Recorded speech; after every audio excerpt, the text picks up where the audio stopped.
की विद्यार्थ्यांची विचार करण्याची कृती आणि निर्णयाला येण्याची कृती ही शिक्षणाच्या माध्यमातून, परीक्षेच्या माध्यमातून होते, तिलाच कुठेतरी कृतीत घालण्याचं असताना कामकाज त्या ठिकाणी चाललंय.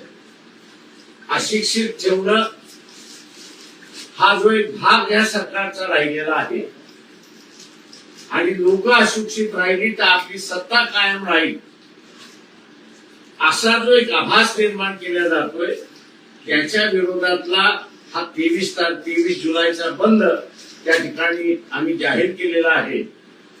तेव्हा मुंबईतल्या नागरिकांना आम्ही असं आवाहन करतोय की हुकुमशाही यायला लागलेली आहे.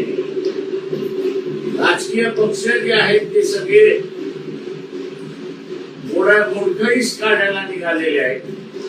अशा वेळेस सामान्य माणसाने रस्त्यावरती येऊन आपला असणारा मत आणि आपली असणारी भूमिका त्या ठिकाणी मांडली पाहिजे.